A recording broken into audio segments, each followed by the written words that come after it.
Hello, and welcome to the Outlier Podcast, the podcast for everyone who is interested in building better homes.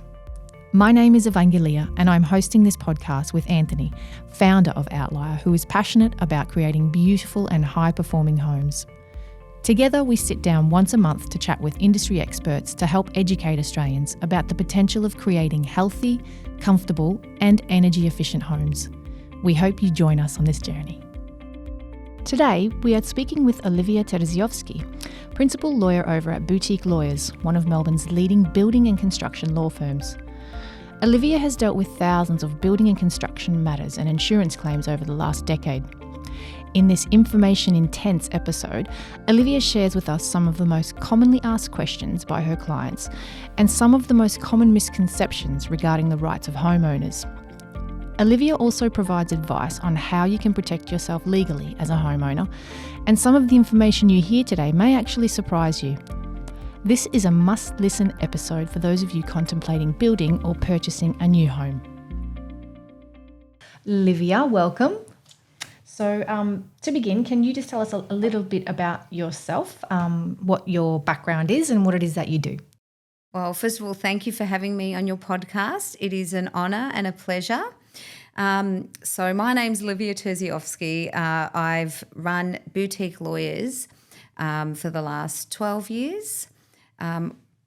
We specialise in domestic building contracts, some commercial, and also building construction insurance claims.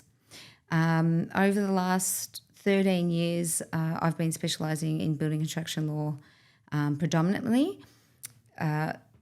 Basically, many years ago when I first purchased a home, it was defective. I was a corporate lawyer back then and had no idea about building law and how highly specialised that area was.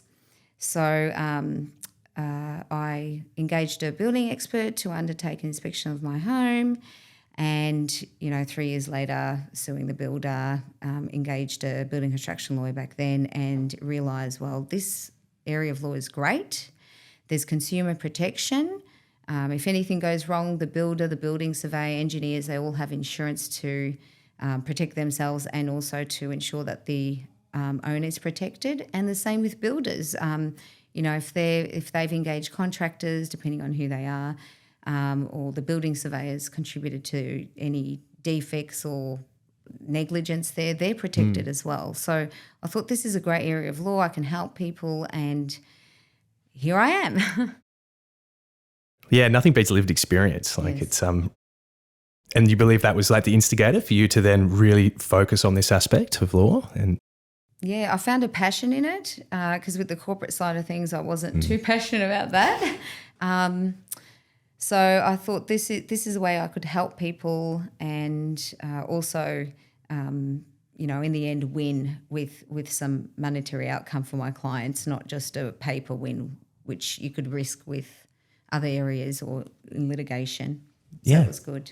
Oh, that's great. And I'm glad that you also mentioned that, this is this industry is something that does have a lot of, everyone's covered by insurance. So, that's one thing that's really important, I think, for everyone to be aware of, is that going into building a home, that, everyone that you're working with as part of that team does have their own insurances. But I'm sure we'll get into a bit more about like how that all works in a bit more detail contractually as well moving forward. Yes. Yeah. So, Olivia, if you don't mind me asking, how was your experience when you engaged the building lawyer back then? Was it a positive outcome? Yes, it was actually. Yeah. So you realise how much you don't know. Unless you specialise in the area, you don't know, just like a heart surgeon or a dentist. So I did learn a lot from that experience, and it was the shoe on the other foot really when you're the client. So you get to experience all those feelings. It doesn't matter if you're a lawyer and you've got a case on, it's different. So, I wanted to make the experience for my clients better. Yeah. I'm glad you have. I think you've already just answered the second question too by answering that. That was all incorporated in your first introduction. So, Anthony, did you want to have a... Yeah. So I suppose once you were able to dive into that aspect of law and you pursued this yourself and made a career of it and started your own business, you would have had a great deal of information that you would have been able to share with people. And I did know that you've written a book to help people who are going through this process or maybe have questions or concerns about building contracts and what their consumer rights are or protections are. Yeah, I've written a book called How to Prosper as a Property Developer. However, the information in there would help builders and owners and developers, not just for the owner. It's in simple language so anyone can understand. And I do use case studies so you can understand the concepts on it. So anything that can go wrong on your development or your build should be in that book. I do need to add an extra chapter now. But if anyone does want a soft copy of the book, just email through and I'm happy to send them the free one. Otherwise, hard copy on Amazon. Oh, thank you. Yeah, that's great. We'll have the contact details of how to get in touch with you to, if anyone out there listening wants a copy of the book in the show notes. So that'd be great. Great. Thank you. So in your career, what have been some of the most commonly asked questions that you get from your clients? Funnily enough, I usually get a call when there's a problem. Yes. So it's probably about 1% of people do get their contracts checked and obtain advice prior to signing, which is a bit shocking to me. The most commonly asked questions is after the fact. So when an issue has arisen, one is, do I have to pay the builder? When do I pay them? And on the flip side, the builder asking, do they need to pay me? So it's delays, defects, and issues with, variations, increasing costs. Mm-hmm. And another big issue is what's included in the scope of the contract. Because sometimes, the specifications aren't clear or there's lack of detail in the engineering drawings. Your contract does deal with ambiguities. Yep. However, if there's lack of detail across all documents, then whose obligation is it to ensure that there's enough detail, engineering, computations, for instance, to build, that structure. Yeah. So, and if it's an extra 50,000 of steel, but it wasn't spec'd up in the plans, yep, who pays for that? Okay. And what's usually your answer to that? If there's lack of detail in the plans and specifications and a reasonable builder should have picked up on that, then it's the builder's obligation to ensure that that is covered. If usually it's to do with engineering designs or computation, there's lack of detail in there. So it won't spec up whether it's wood or steel or, for instance, a retaining wall may need 2 brick columns, but they've priced up for 1 brick column but haven't actually provided a breakdown of the costs on the one brick, and there's an issue there. So the builder does need to ensure that there's enough detail in the working plans and drawings to build what's required. And for builders that are listening, what would you recommend that they do in those instances where they feel that maybe there is detail lacking? Put a condition in your contract. If there are details lacking, so they can't contract out of the Domestic Building Contracts Act. Mm-hmm.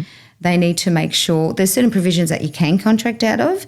However, there's one in particular where anything to do with foundations data, so they can't, for instance, spec up, if you've only got planning drawings and not working drawings, which you shouldn't be signing a contract then anyway because you've too many problems. But let's just say you're at planning approval, you've spec'd up or you've priced up a waffle slab, which again, I wouldn't use a waffle slab, but just for argument's sake. And then, you can tell from the SAW report and the type of land that it is that, a waffle slab won't work on it. You can't then charge a variation to amend the slab to a board pier slab, for instance, because you ought to have known from the foundational data provided to you that that was required or if the levels were thrown out. So there's prohibitions on what you can claim as a variation from a builder. Just don't try and swindle your way around it. Just do it right the first time and cost it up properly the first time. Otherwise, you won't be entitled to that payment and you're running at a loss. Mm. Yeah. Which, is a pretty hot topic at the moment as well. Yes. So what are some of the disputes that you work with? Do you have some examples, like the most common ones that you come across your desk, essentially? Yeah. For builders, it's always variations. Yep. So I think there's a lack of education in the industry, especially for builders. They have, they're a trade, they apply for the builder's license, and then they go on and sign up and have no idea how, what their legal or their liabilities are, what they need to do to comply with the domestic building contract, what's a criminal offence, and what they're entitled to. So it is illegal. It's called an unlawful variation, but it is illegal for a builder to claim it's gone to 3% now. So any variation that increases the contract more than 3%, you have to comply with the Act, which is you must provide a breakdown of the quote for the extra cost. The owner has to approve it, or the developer. The work is done and it's claimed at the next stage. If you don't do it that way, the builder will not be entitled to that variation. There is case law on this recently. So if, your contract's a mill and the owner terminates you because of unlawful variations, breach of contract or what have you, and you want to then claim quantum merit or unjust enrichment, you're only capped at the contract price to claim that. So if you've given them an extra $50,000 or $100,000, you won't be able to claim that over a mill. Yeah. Is there any where that you could recommend for anyone to maybe see a transcript of that case study, that most recent, that case law, most recent one? Yeah, so the Patterson and Mann case, I'll just break it down in simple terms. Basically, and believe me, it's taken me a while and to understand this case and to break it down in simple terms.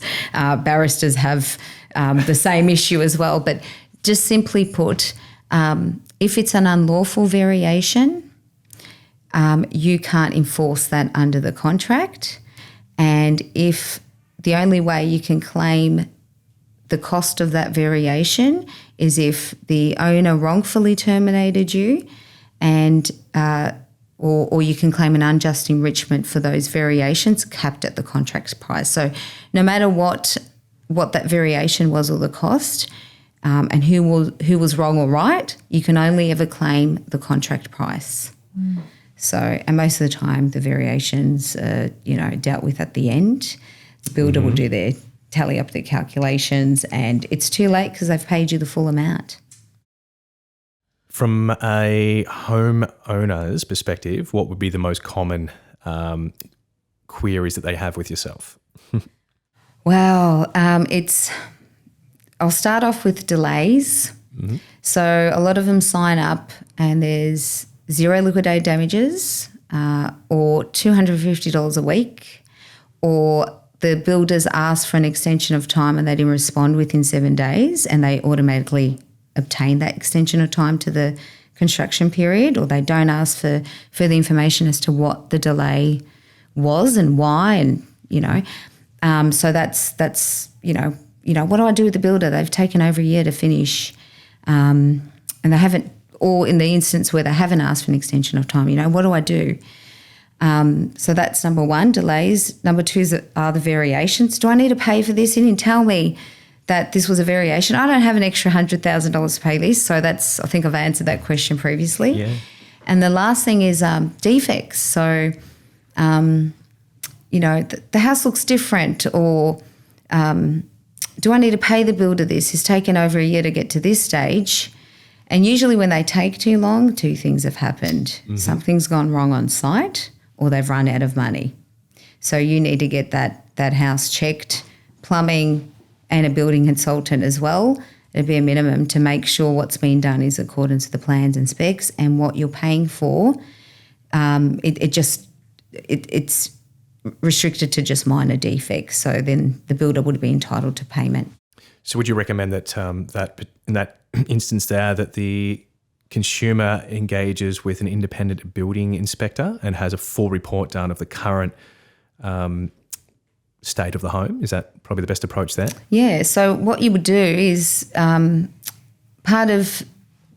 more or less when you sign up with a builder, you need to, it's more or less you're contract managing your build.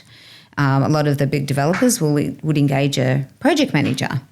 But as a homeowner, you would manage your own contract, and you can't manage it without a team. And at a bare minimum, you need a building consultant and a plumbing consultant. And if there's any issues with structure or what have you, you would get an engineer involved. But that would be your bare minimum. And before you made any payment to the builder, you would get that building consultant to check, or the plumber if it includes plumbing work.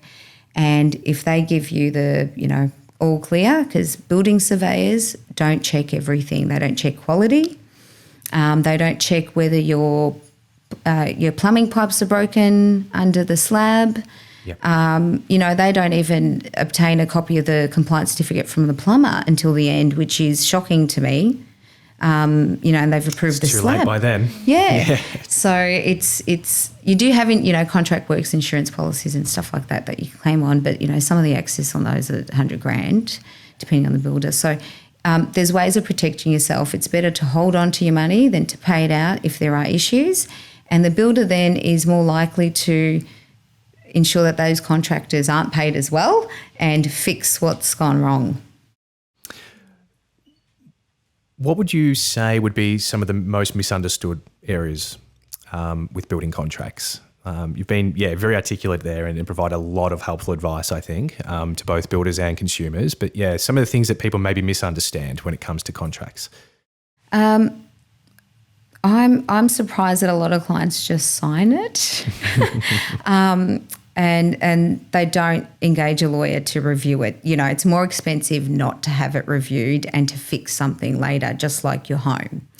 So it's, one of the biggest things is, the builder said I needed to sign now because things were going to be delayed, blah, blah, blah, and they've signed at the not even planning approval stage, especially with design and construct builders. I always advise clients, you're better off to engage your own architect, draft up your own plans, and you have ownership over those plans. Mm-hmm. You can tender it out, you can change, chop, whatever you like, pick your builder, and you're in control of it, and you don't engage or quote it out, put it out to tender until you have working plans or drawings. And if you do have a builder in mind, you can get them involved in the process at the beginning to make sure it's within your budget. So, but if you engage a design and construct builder that, cookie cutter designs, not custom, they're more likely to get you to sign up before you even have planning approval. So it's like buying a picture of a design of a car that doesn't have an engine in it and hasn't been approved by Vic Roads to drive on the streets with. And you've signed up. So anything that is changed after you sign, when your engine gets designed and Vic Roads approves it, is going to be an increase in cost. It's a variation. And that's what people don't understand. So it usually goes up in price a lot. I can imagine. I love a good car analogy as well. I might circle back to that one. But I'm sure there's a couple of other good examples of maybe misconceptions that you commonly get as well, further to that. A lot of people think that, once they sign up with a builder, they pay their 5% deposit and the builder does everything for them. The building surveyor will check everything for them and everything's fine. They just make the payments and that's it. That's not the case. The builder can't. It's actually illegal for the builder to request a 5% deposit, and it's capped at 5%, without providing you with a domestic building insurance policy first. Mm-hmm. They can take less than 5%. If you've engaged a design and construct builder, they may say, pay me, $10,000, which is less than 5% for the plans and specs. And if you don't proceed with them or to sign a building contract with them, they'll retain that money. However, they can't just retain that money. You can basically argue that you have a license over those plans because you've paid for them, or they're to refund you and provide you a whole breakdown of the costs. And most of the design construct builders it's cookie cutter, so it hasn't cost them anything for that design that hasn't been approved by a council or anything. They've just handed you, a Big Mac package. Yeah. So it's the burden's on them to show what the costs are, and there should have been a preliminary works contract signed off with the agreement with regards to the costs of that. So essentially, if it's not a preliminary works agreement and that builder is asking for more than 5% as a deposit on a design construct scenario, be wary. Do due diligence and ask why. There's so many things that you're saying that seem so logical, and but we're all guilty of this, I'm sure, where we've had our blinkers on and we've found ourselves in this situation going, God, I'm an idiot. Like, why did I think that this was going to be the case? But often that's too late. Yeah, and I guess if it's common practice, then you just accept it as, the standard. You don't question it. Most people wouldn't. I guess that's why they don't. There's a lot of faith in certain builders from the consumer's perspective. They think that, they're going to get the image that's on the front page of the magazine and here's my money and it's going to be right, okay? Like, I trust you. I've never met you before or have any idea of your backstory or business. And it's quite emotional too for people. It's their first home. It's their, You fall in love. Yeah. You fall in love with your home. They're selling you your dream. And it always starts off really well. Hopefully ends well, but if it starts off, if you don't know what your rights are and you blindly trust someone, and majority of the time builders don't know.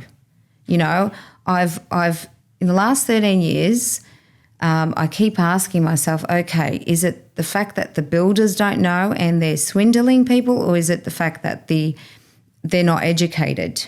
And they're just not educated with it. There's no courses, no one's teaching them on how to, there's case law on how to interpret certain sections of the Domestic Building Contracts Act. There's, identifying what's a reasonable delay, for instance, because under the Act, the builder's entitled to reasonable delays, extension of time. So it's not that simple. But the main things they should know is when to take the deposit and when not. Yeah. Insurances, when to make a payment claim and when not. Make sure you do your lawful variations. Make sure you're clear and transparent on how you're quoting as well, because a lot of builders won't break down their quotes thinking, I'm not going to, they're just going to nitpick on this or that. But what happens later is the owner may want to credit with something or remove something, and then you're going to have an argument over, well, that wasn't $200, it's $2,000. And you're just better off being transparent with that. With increase in materials and costs, I've had a lot of builders ask me whether they can claim that extra, 20% for the timber. I know this is sustainable, but as an example, you can only enter into cost plus contracts if the build's over $1 million, or if it's a renovation or something that you can't quote on because it's a special type of build. So, and if you ask me, cost plus contracts are quite you leave yourself open to more disputes. Yeah, could you define the difference between the two different types? So the cost plus contracts, basically, you get an estimate of the build, you get a complete breakdown of what the costs are in accordance with your scope of work, and the payment claims are made, say, monthly for the work done, with all the invoices and the builder's project management fee or a percentage on the top at the end. Usually, so if there's cost increases or, if there was a piece of work that needed to be rectified and the builder's charged you, or the builder hasn't charged you but has charged you for something else that was a variation, they still have to comply with the variation regime under the Act, even though it's a cost plus contract. That's when disputes arise. You may get to frames and, you have a look around and you think, well, this is not $500,000 worth of work. They fix X, Y, and Z. They may have charged me. It's just, you're sort of opening up a can of worms. But with a fixed price contract, which isn't really fixed price, there's always variations. The good thing is for builders, if you get legal advice, you can actually so you're prohibited from charging extra cost escalation clauses unless it's approved by the commissioner.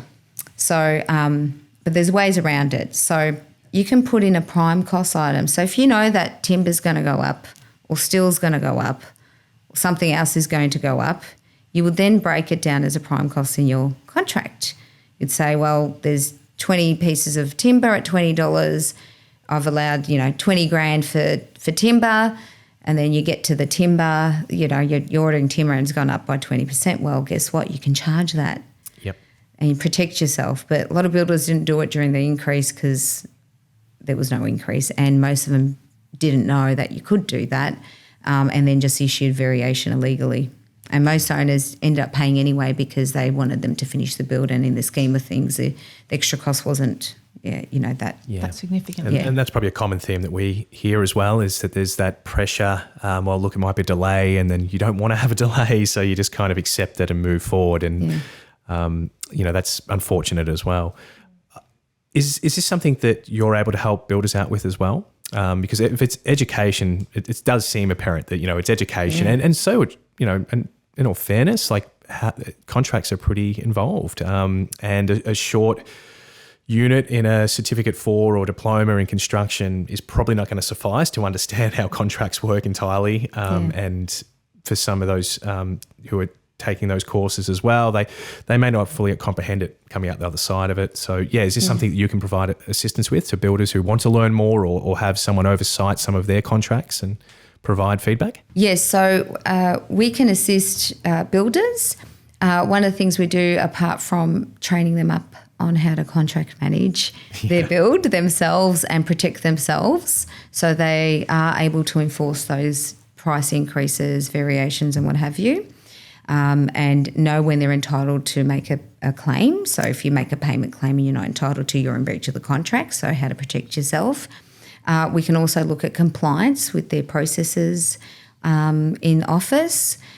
So we've got a large builder at the moment where they've had their process for the last 10 years, and we've had a look at them saying we need to review this, it's not compliant. So we've given them checklists, updates, and how to ensure that it's all compliant, the processes internally as well, and also with special conditions to protect them.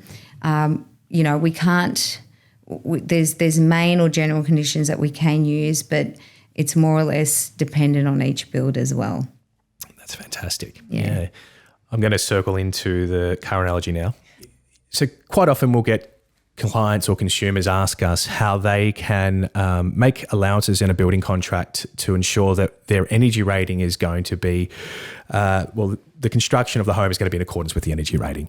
So is there anything that clients or our clients or consumers can do, something they can put in that contract to ensure that the insulation is what it says it's going to be, the windows are what they're meant to be in that contract, to ensure that the builder's going to do the right thing there?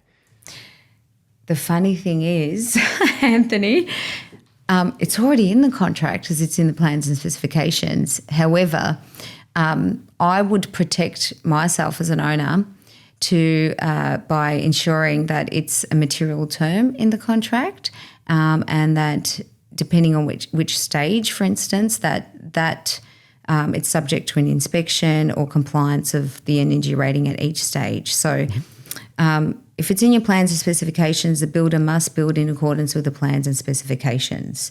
And if there's insulation or the energy rating isn't met, we all know that building surveyors will approve things anyway. And it's not compliant. You don't want to get stuck where you've reached the end of your build, you handed over all your money and it doesn't comply with the energy rating, and then you end up in litigation over that because it's a defect. It's not in accordance with the plans and specifications.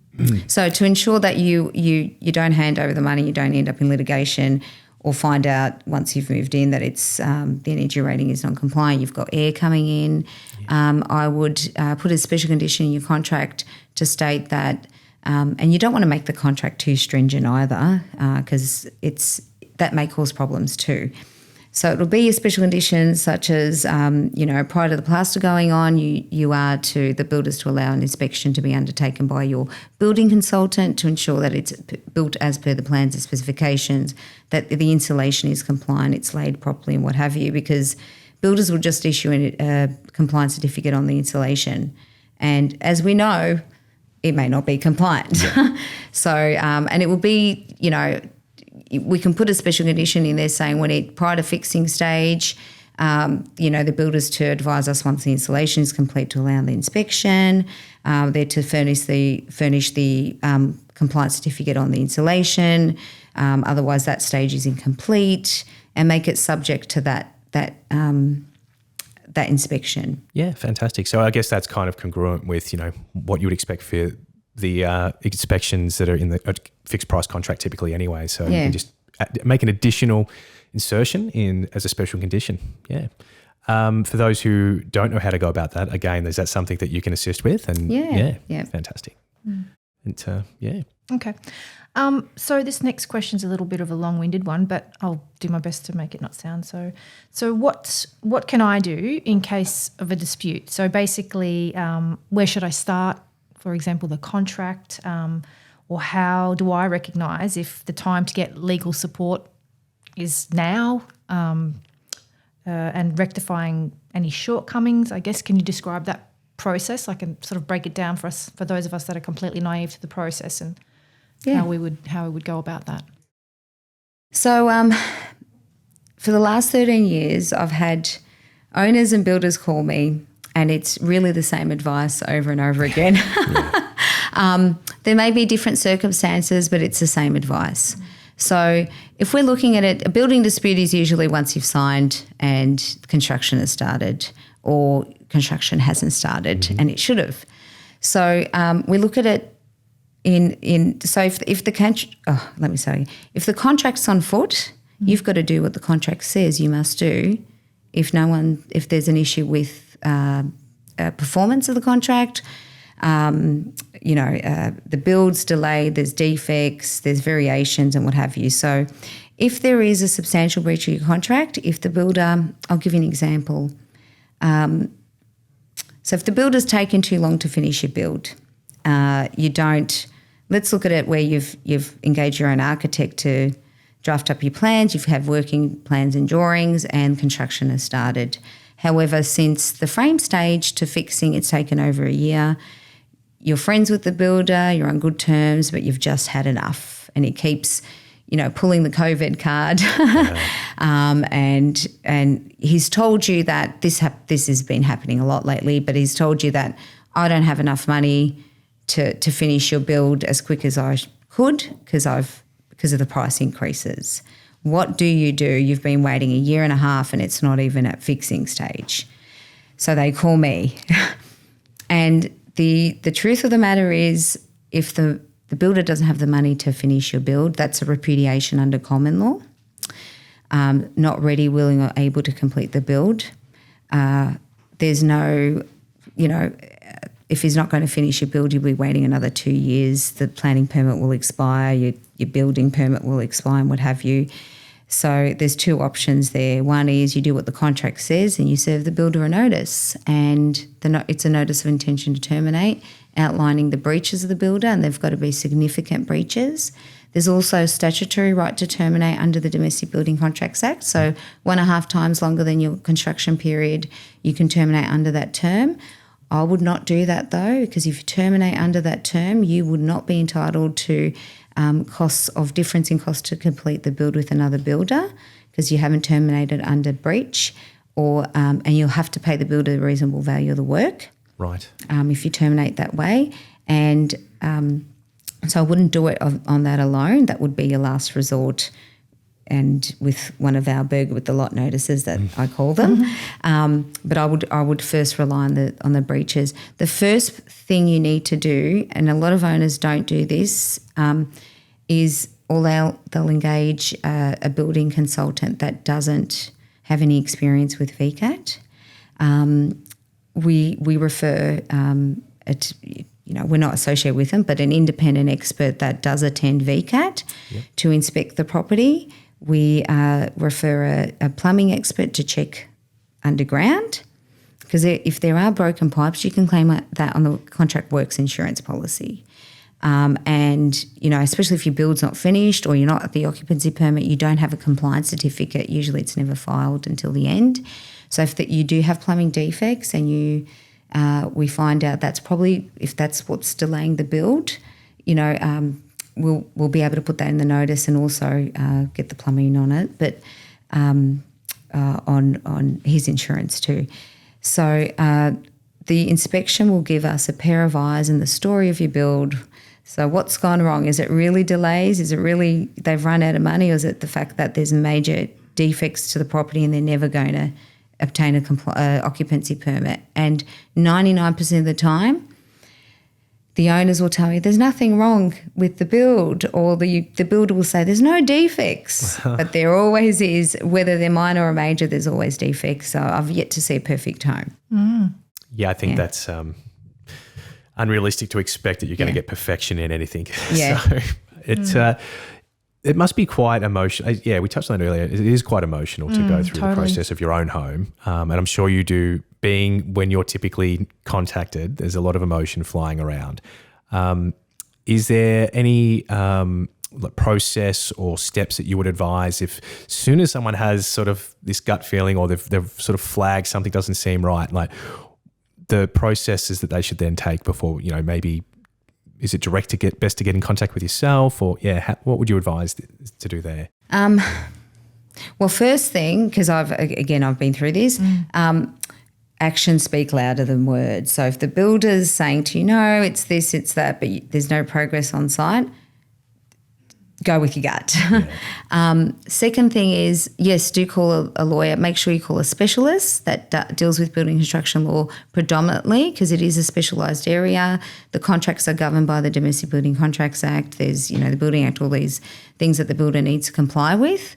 And they can refer you to a proper expert, because 90% of your case is going to be relying on these expert reports, because those reports will tell you if the builder's built in accordance with the plans and specifications in your contract. I would ask the building surveyor, and another tip, try and pick your own building surveyor rather than the builder choosing theirs. The problem there is if the building surveyor is in bed with that builder and there is an issue, you're going to have difficulty obtaining your file. Or if there's a building notice issued or something like that, you may not be aware of it. So, or changes to the, alternative solutions to the build where they reduce the waterproofing areas, and the building surveyor signs off on it to save costs as well, because they're friends. So I shouldn't assume that of all building surveyors, but this is just my experience in the past. So, obtain your complete file from the building surveyor. Make sure you ask the building surveyor. So a lot of people think the building surveyor goes in, throughout the whole build, checks everything and it's all amazing. No. They come out pre-pour of slab. They don't even check. They don't check your plumbing, your pipes. They rely on the compliance certificates from the plumbers. So they'll just check pre-pour of slab and the footings there. Then they'll check after the pour of the slab. Again, they don't check everything there. They don't check the levels of the land. So if you had a home there that you demolished prior and the levels are out, they won't get a whole land survey done again. So you've got to ensure that those terms and conditions are put in your contract too. And then they'll come out at frame, and they may pass the frame with conditions. So if passed, subject to X, Y, and Z being undertaken, some minor issues. Then they don't come out until the occupancy permit. So, and even then, I've had instances where there's been a 3-metre high party wall built that was there from the frame. And we've got into the occupancy permit. Building surveyor signed off. Client got a landscape inspection done. The council come out. Pit inspection done for the council to come out. Crossover. And they've seen this wall that doesn't comply with the plan specifications that the building surveyor has approved. And, the cost of that wall being reduced and what have you, it's something that the building surveyor should have picked up on. Sometimes they do go in with blinkers, or they send out a building consultant to go do it for them, and they rely on that. Mm-hmm. So just, do it once, do it properly, get your own people involved, double check everything. Because you just, prevention is better than cure. Yeah, no, and these are the things that people aren't aware of. No. A building surveyor who has issued your building permit may never step foot on that site. Instead, use a contractor such as a building inspector to carry out that and report back. So if and also fantastic advice to recommend that every homeowner has a copy of the entire documentation pack that's been submitted for that application for the building permit. We always advise that too, because it includes an energy rating, which we think that every homeowner should have a copy of. Couldn't speak more volumes of that. Yeah, the information you provided just in the space of the time we've been sitting here talking, I feel overwhelmed. I've never gone through the process of building my own home myself. But, just even from this conversation, I don't know how I would actually traverse through that experience without having someone like yourself, your professional advice. I think, it's a no-brainer. Especially. And it is scary too. During the build, you get all excited, you sign up. And I tell a lot of clients, they'll ring me and say, I've got a contract that I want you to review because I want to sign up with the builder. And that's 1% of people really. And I ask them, okay, do you have working plans and drawings and council approval? Oh, I don't know what that is. If they do have working plans and drawings, basically I do say to them, listen, imagine that your house is completely built based on the paperwork given to you. So if you've spec'd up your where you want your electricity, your plugs to go, your lights, your mailbox, everything that you want the builder to include in your build with approved plans, working drawings, your engine in the car, the types of tyres you want, the leather seats, all that, spec'd up in your contract. So you prevent variations. Then you're ready to sign, not before. And a lot of people, the builder told me to hurry up because they've got another project. But guess what? It's going to take another 6 months, even 18 months to even get planning approval.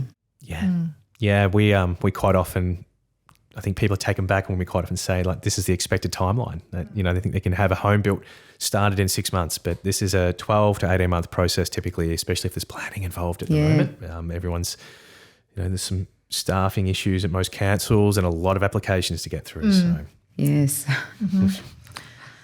So that pretty much wraps things up. I do have a final question for you, Olivia. If there's anything that you could change within the building process itself, what would it be? That would be requiring the building surveyor to request compliance certificates from the trades at the stages that they approve. So, for instance, the plumber's compliance certificate on the work done, even though it's incomplete, but the work done for underground plumbing, to be issued at base stage before they approve, because I'm absolutely shocked how a building surveyor can approve the base stage without. And they rely on the compliance certificate from the plumber to claim indemnity that they're not liable for the plumber's work. Can I just ask there, because I'm not... So are you saying that the plumber completes the work and then provides a certificate himself to say that I've completed the work without any flaws? Yeah. Right. That's right. But they don't supply that until the house is finished at the occupancy permit. And a lot of plumbers or builders believe that you can't issue compliance certificate until everything's finished, which is wrong.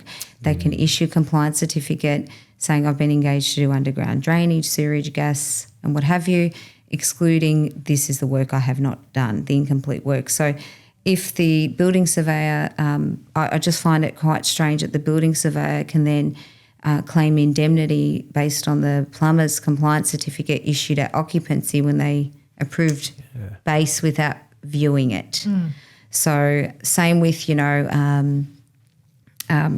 electrical, all those additional items with the compliance certificates are issued at the end. That is so common sense that it is actually surprising to hear that there is no partial compliance or even at that stage compliance for that. And that I suppose there are so many easy ways that you can inspect these things at that stage too now. Like the camera systems that are available are very quick and easy and affordable to have those checks. So again, that's probably something that could be put into a contract to have that inspection carried out prior to the construction being finalised when it's too late. Is there anything further that you'd like to share at all with us? Or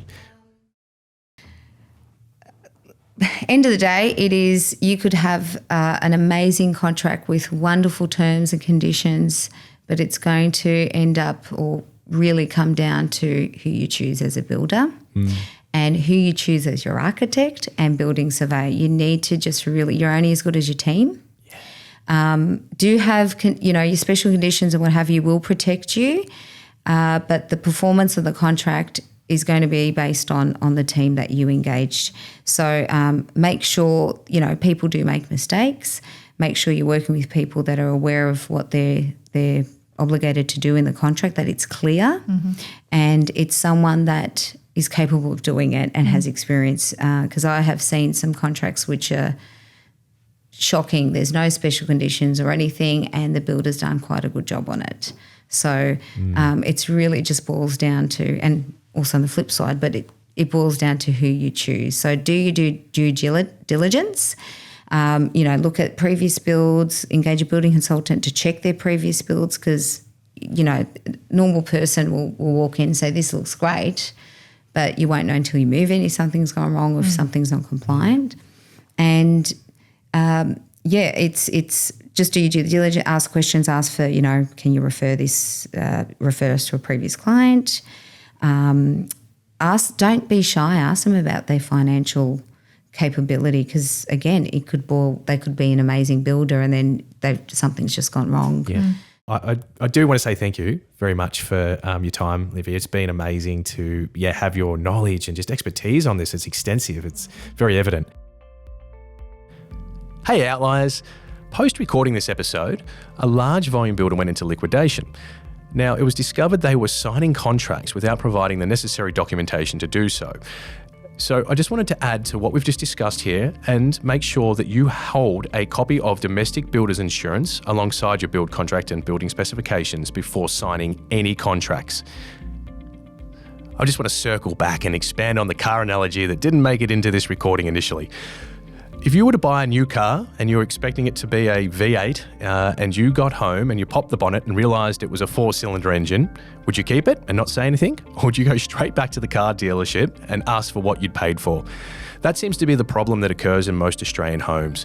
We get an energy rating conducted and that rating says that our home should be performing in such a way. But when we test it, which is very rarely for most, it's probably less than 1% of Australian homes currently are tested during construction, we realise that home is not performing in accordance with that energy rating. So what would you do? Would you ask for the builder to then make sure it's fixed or rectified and is actually performing as part of that energy rating? Because you absolutely should be. That's what you've paid for. Thank you for listening to the Outlier podcast. You can find helpful links and contact information regarding this episode in our show notes and on our website, outlierstudio.com.au/podcast. If you like our show, please leave a review and make sure you subscribe to never miss a new episode. If you have further questions for us or want to share some additional feedback, please feel free to DM us on Instagram or Facebook. Until next time on the Outlier podcast.